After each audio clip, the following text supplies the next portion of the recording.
1, 2, 1, 2, 3,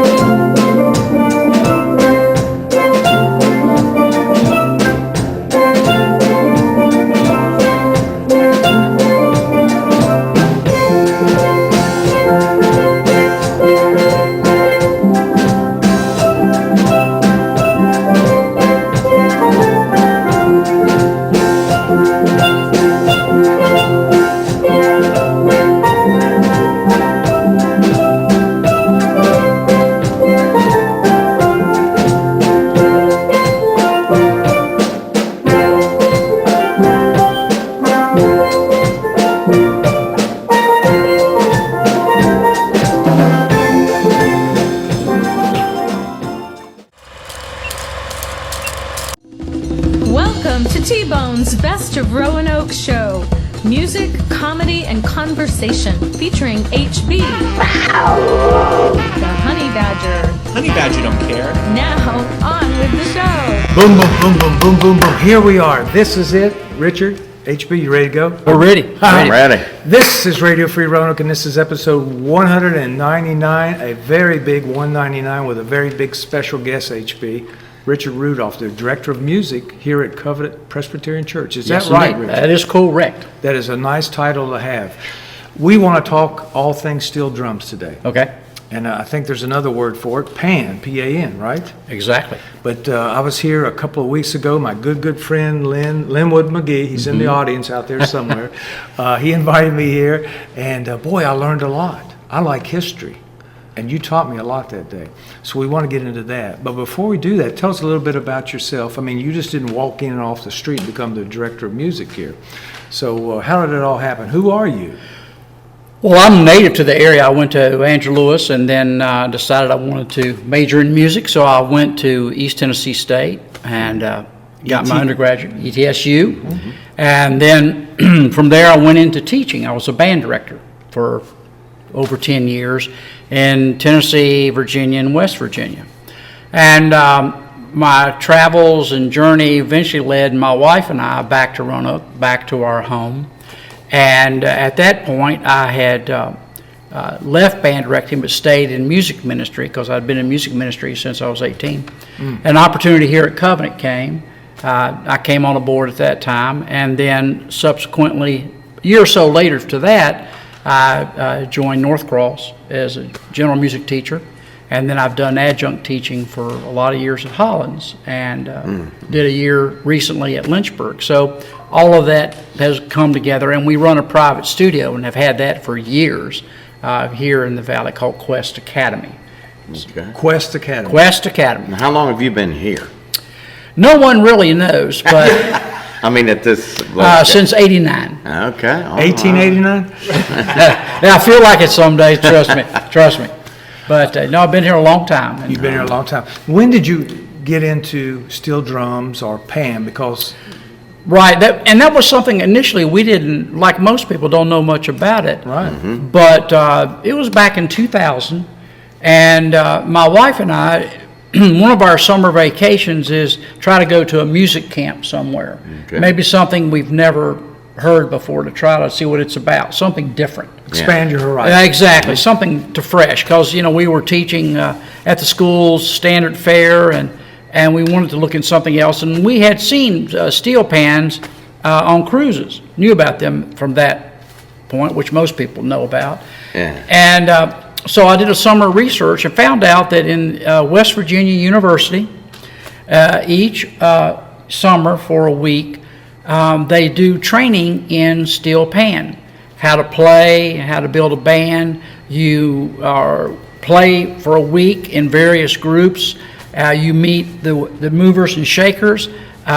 During that time, it was the people from Trinidad, the original Ellie Manette, who was really considered the founder of steel pan. Oh my. He was called the Stradivarius of steel.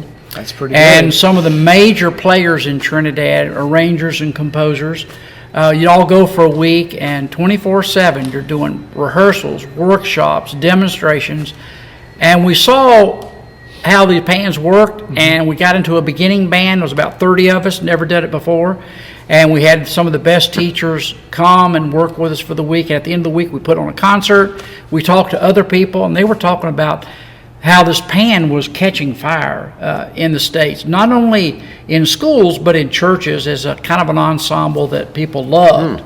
And they love the sound. You can't. It's kind of like they used to say, you can't be sad when you hear a banjo, but you can't be sad when you hear steel pan. And people always talk about how they've heard them and the energy and joy.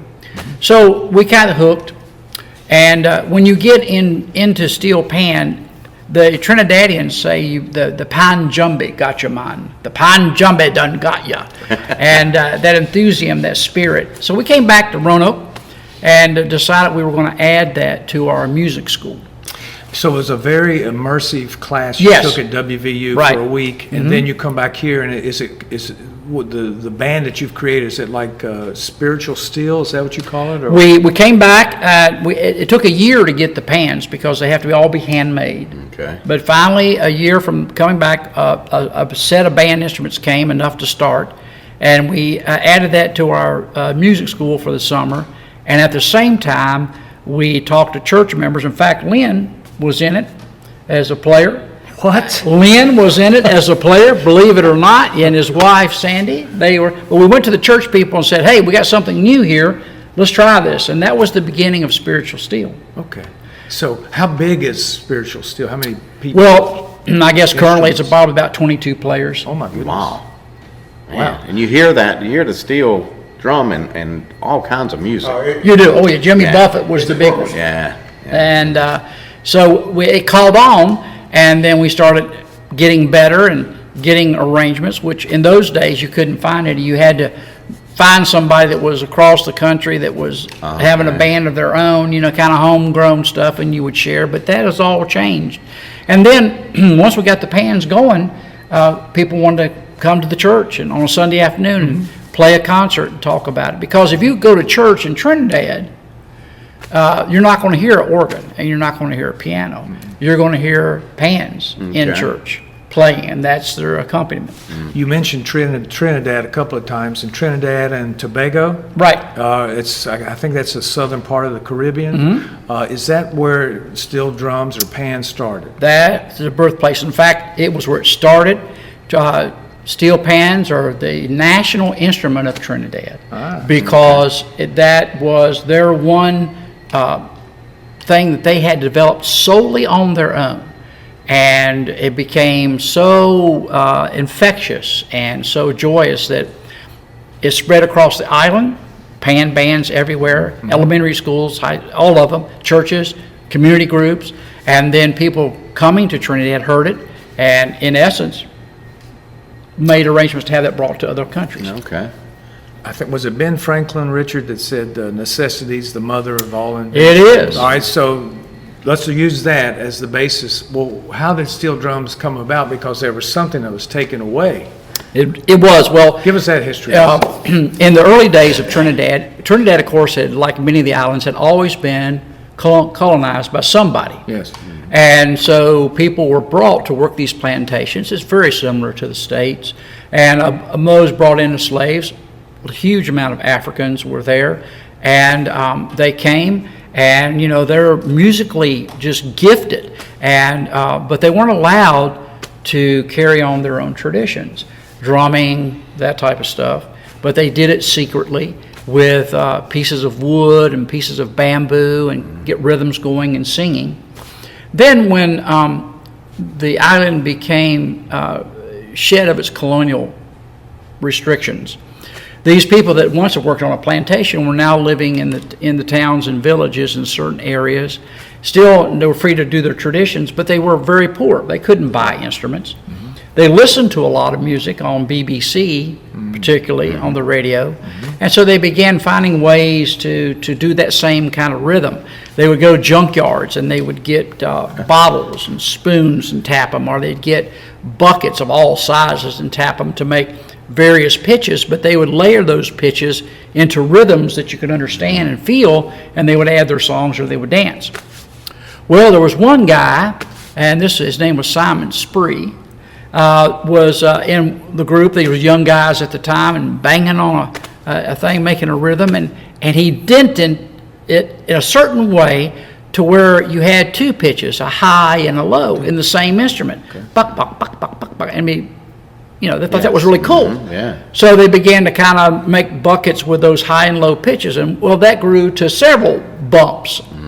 So you had these kind of pitches, and that's kind of what they used. It became a little bit more defined pitch-wise, but they weren't musical notes yet. All right. Well, about that time, in the backwater, the back neighborhoods in Trinidad, Laventille is the predominant one. In fact, Laventille was so rough, even the police or the army wouldn't go in there. It was like a sovereign country. Laventille. Laventille, Trinidad. And they would continue to develop, and a guy who was kind of in the running with the kids at the time, this is back pre-World War II, kind of put it in context.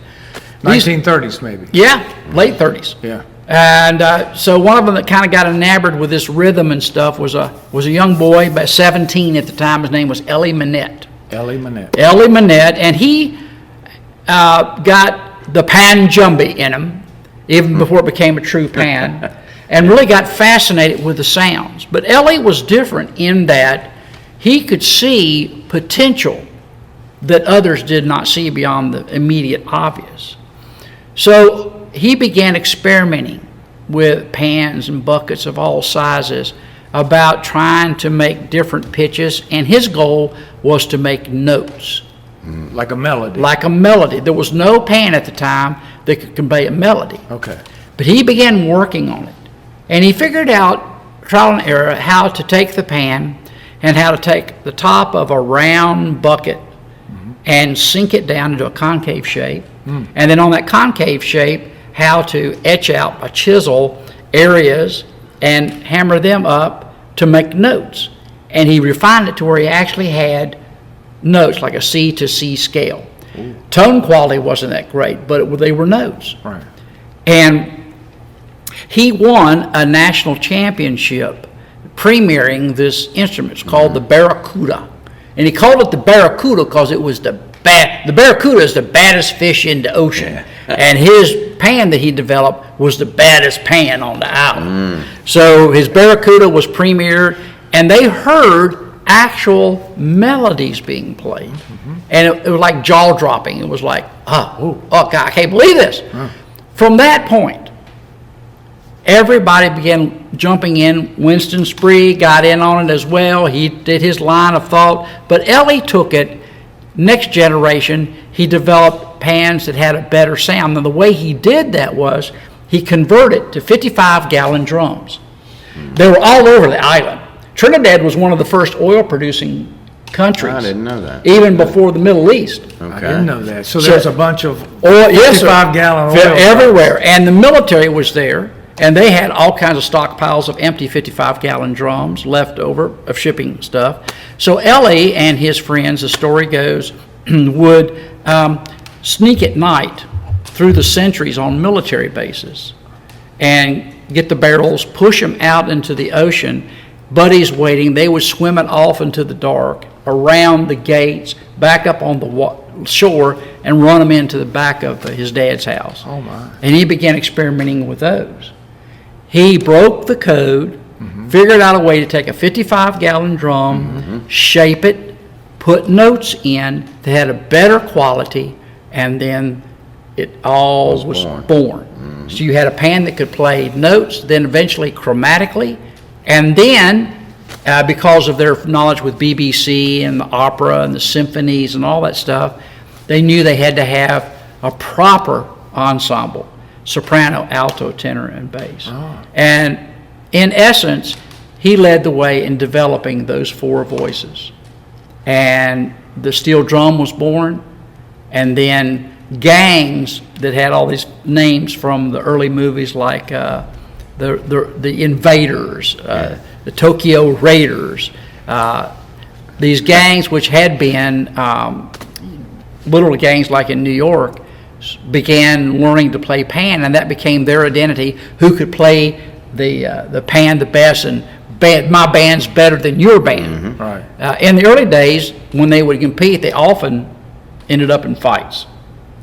Well, sure. And Why in not? fact, if you think about a round pan, you think about that lower outside edge of that pan, being about like this, about 12 inches, they would sharpen that bottom edge, that round edge, to razor blade quality, so they could use the pan as a weapon if they needed to. Just in case, Richard. Just in case. So that's where it all began.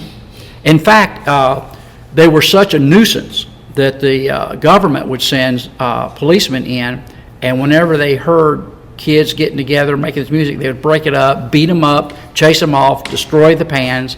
And in those days, they were called Bad Johns. Bad Johns? You bad John, man. Yeah, you pond man, you play with a pond? You a bad John. Don't you do that with a bad pond man. And they were the equivalent of, think of the worst gang drug dealer in your mind right now. And in the Trinidadian society, if you played pan or had anything to do with it, you were lower than that. So today we might call them hooligans. Oh, well, that would be kind. That would be kind, but Exactly. they were looked down upon if you were They playing were. pan. But eventually, What happened was, as they decided to get into the music and the instruments became better, there was a shift, and they decided what they wanted to do was to be a performing ensemble that was better than any other. And then the pans switched to that.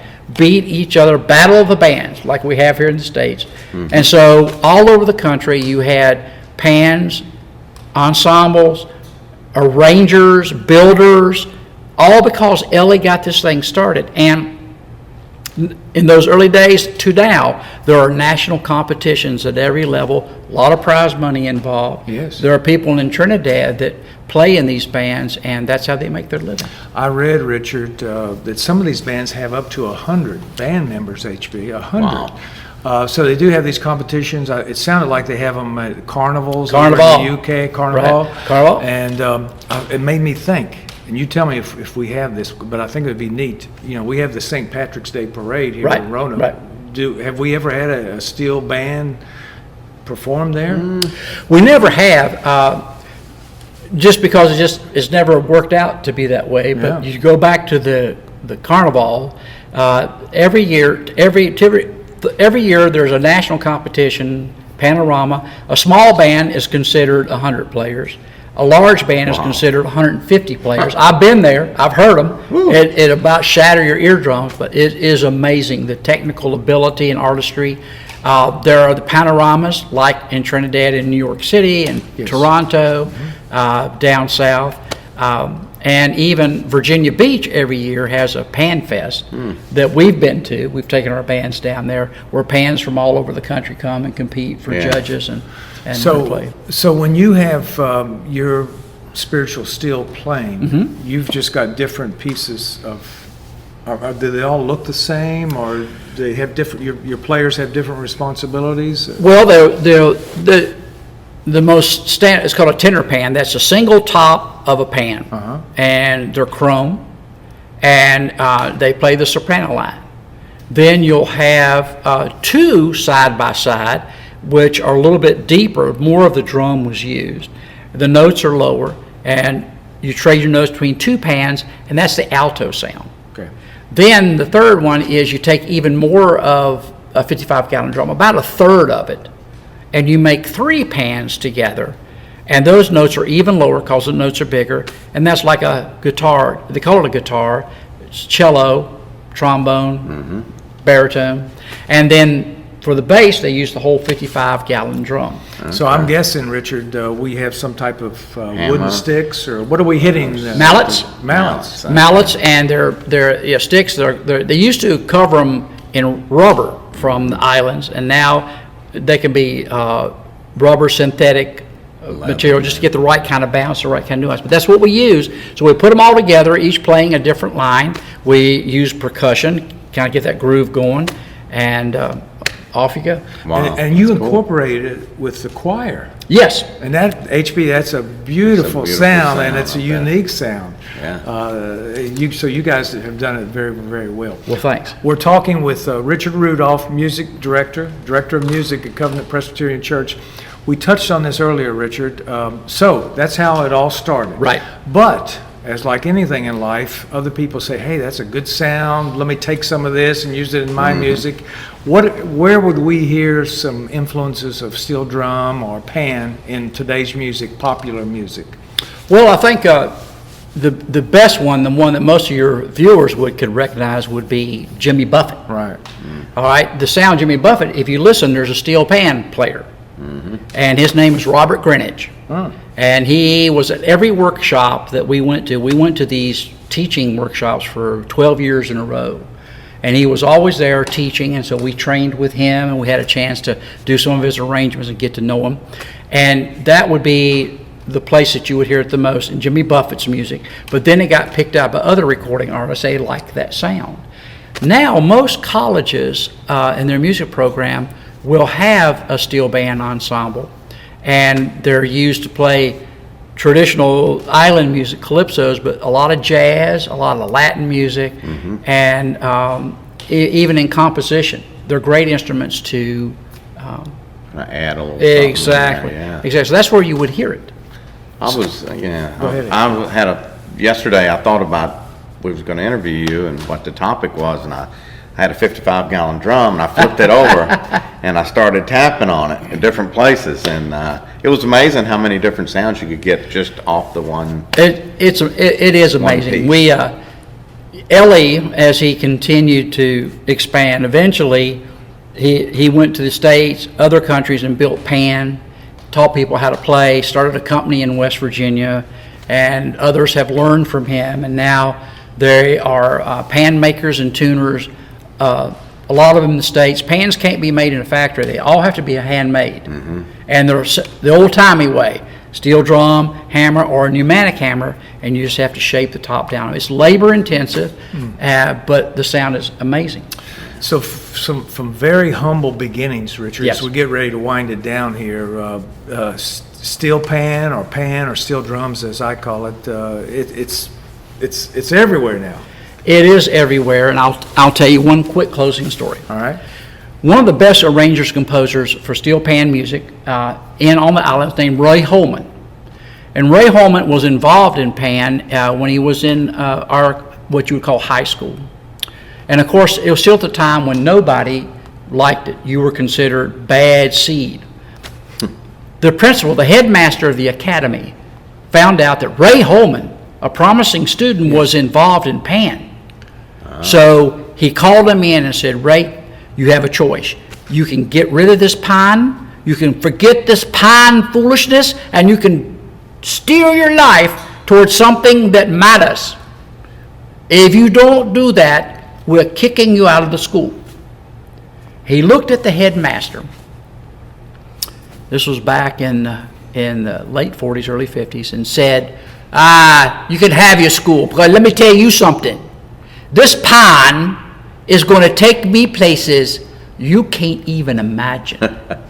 And to date, Ray Holman has traveled the world as a pan arranger, composer, director, and performer, and he has been places time and time again that old headmaster could never have imagined. Wow. Cool story. Wowee. Is there anything else you want to bring up, HB? Any other last words from you? No, my thing I was going to ask, were they handmade? Yes. Because I've looked at them before, and you know you can see where they're the different. I don't know what they call the area that they hit, probably for every spot. Is there a? Yeah, it's just a patch. But they're different sizes. Yes, they are. And stuff, and it's just very interesting. And this, how much sound just comes out of the lightest little touch, you know, and how neat it is. The thing about pan is that we like so much is that I could take, if I had pans here, I could take you two guys, and in about 10 minutes we could do our first song. Okay, yeah. Because it's just instant gratification. Right. And it's a folk instrument. Yes. You know, it's for the common people, and they've taken it to a very high level. So to this day, we're being taken places we never would have imagined. There you go. There's still evolving. It There's is. still trial and error. Yeah. And there's still much to be learned from it.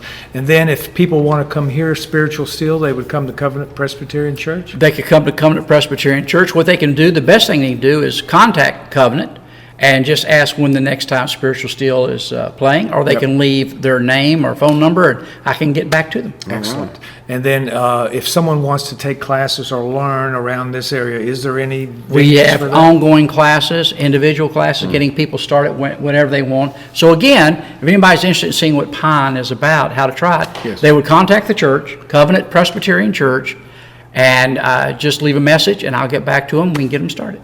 All right. And we will close with that. We were going to play some of the music from your Spiritual Steel band on the show, and I think you found your 23rd member of your band right there. Right there. I can All tell. right, yeah. All right, you're the Thank man, you Richard. very much. Thank you. Thank Go you get so him, much. Tiger. Thank you. sir. That's a wrap, Linwood. You did great.